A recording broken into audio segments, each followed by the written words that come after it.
Hello, Loup Power District, employees, retirees, family and friends, and welcome to this month's edition of Canal Chronicles.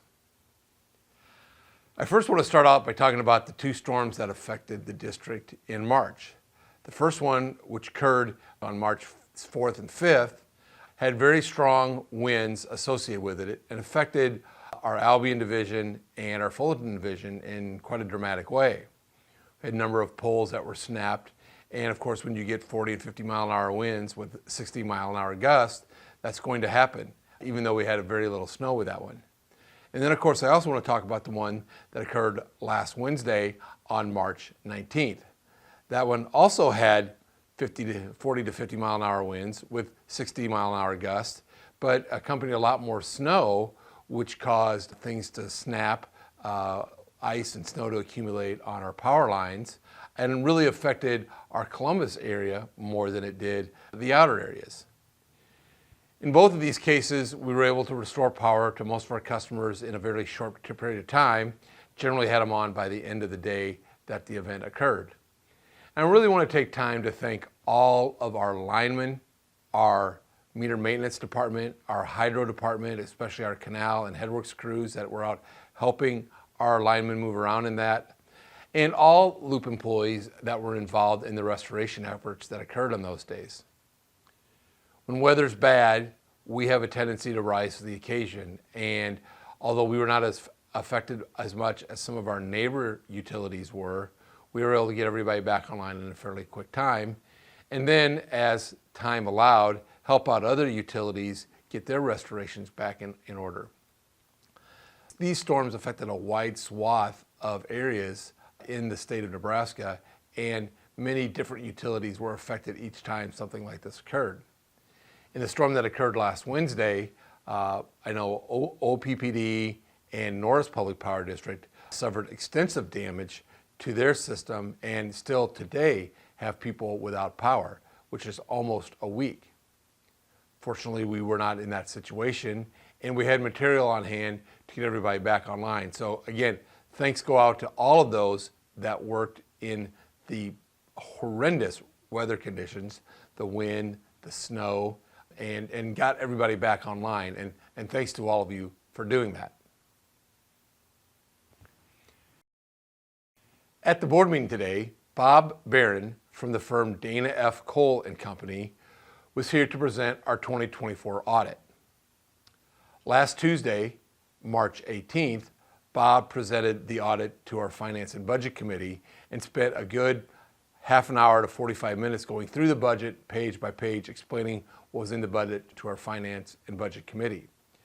Today, Bob did a very large overview of the 2024 audit, presented it to our entire board, and answered questions that the board had regarding the 2024 audit. Overall, the opinion was very good for the district, and Bob thanked the district for all the help that it provided, especially in the finance and accounting department led by Walt Williams. I also want to take this time to thank Walt and his crew for all the work that they did when the Dana F. Cole and Company employees were here on site working on the audit. To have an unmodified opinion from Dana F. Cole is great, and we're happy that the audit came back clean for the district. Additionally, Mr. John Burmeister and Mr. Matt Stoffel from the firm PFM was here to discuss various issues associated with the district's bond issue that we're looking forward to later on this year. John and Matt presented various graphs and charts associated with where interest rates might be when we do our bond sale, which is expected in April. Overall, the district board approved a resolution which allows the district to issue no more than $35 million in bond, with the bond sale on April 15th and the closing on May 14th of this year. In addition, district management provided a 15-year financial pro forma to the board with regards to the issuing of this bond and what it might look like for rate increases next year. We're dealing with some old rate increase numbers from Nebraska Public Power District as we develop our overall financial pro forma.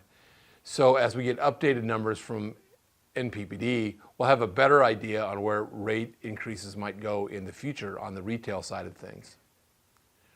Right now, it looks like with the inflationary pressures that we're seeing and some of the rate increases that we're dealing with NPPD, we will see 4 to 5% retail rate increases over the next several years in association with issuing $33 to $34 million in bonds later on this year.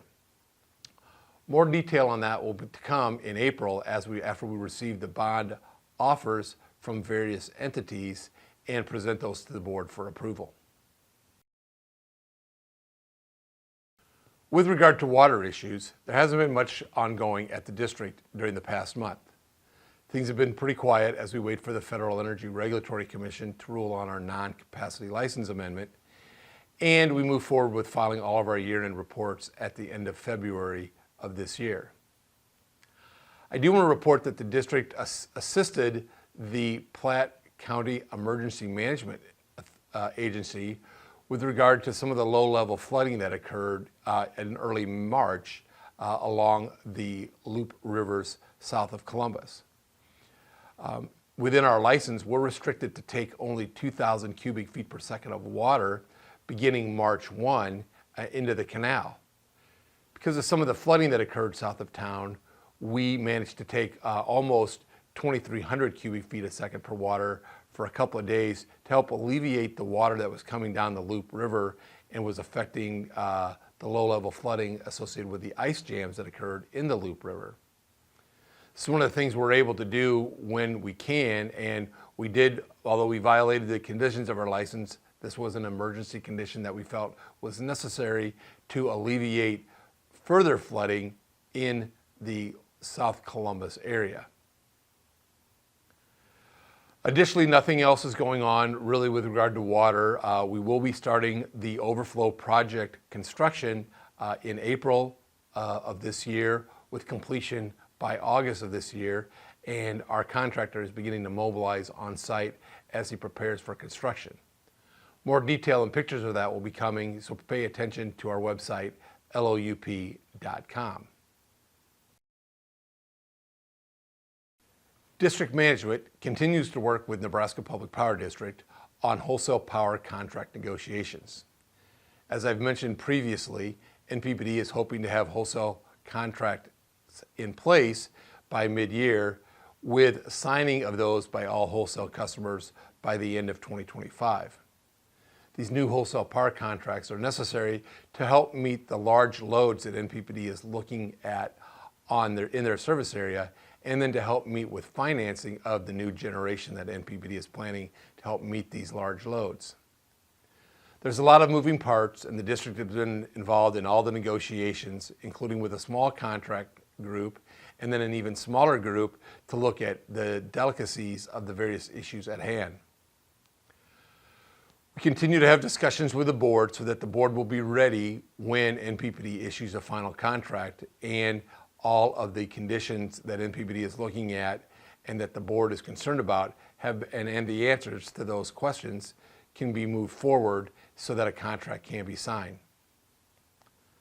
The district's board has a lot of questions regarding the wholesale power contracts, and we had a long discussion today about what that might mean in the future and how long these contracts might last and what that might mean for the district. More information on that will be coming as we move forward, and I'll have more information later on this year as we reach closer to a conclusion on the wholesale power contract negotiations. In early March, the district received the 2024 NPPD EnergyWise report. The EnergyWise program is NPPD's energy efficiency and beneficial electrification program that allows wholesale customers of NPPD to provide energy efficiency benefits to retail customers and other beneficial electrification ideas for those customers to improve and save money from saving electricity for their use. NPPD's had these programs in place for a number of years, and they've always been very good for our retail customers. As a matter of fact, the district is one of the larger users of NPPD's EnergyWise program, and we're happy to offer those to our customers. If you really want more information on this, you should check out our website, loup.com, and there's more data on the energy efficiency programs and the EnergyWise benefits that are available to our customers. Many customers have taken advantage of a number of the programs, and they've really helped to save the amount of energy that's used by our customers, as well as save on the peak demand that the district uses and is billed by NPPD. We want to encourage customers to use this program as much as they can, and we will work with our customers on the various aspects of the EnergyWise program. Finally, I want to mention that Line Worker Appreciation Day is coming up on April 14th. This is a day where the entire state of Nebraska takes a moment to thank all of our line workers for the job that they do in all types of weather. As I said at the beginning, we've had a number of crazy storms here in the last couple of weeks with really high winds and very dangerous whiteout conditions that our line workers have had to work in over a serious amount of time. I really want to take my hat off to all of the line workers, as well as all of our employees that worked during these times, in the job that they did to restore power to our customers that needed that restoration. It's amazing the work that our linemen do and how everything gets done as quickly as it gets done. I know in the last storm that happened, I was talking with our Vice President of Operations, Dan Helbush, and Dan didn't have power, but he was out helping our linemen try to figure out where the power needs were at, what exactly had gone wrong, and how to get everybody back online as quickly as possible. So again, thank you to all those line workers that are out there. We will be doing a special appreciation on April 14th, and I really wanted to take a minute to thank you for all that you do for the district and for everyone, especially when you go out and help other utilities that are having problems. And so with that, and as always, be happy and stay safe.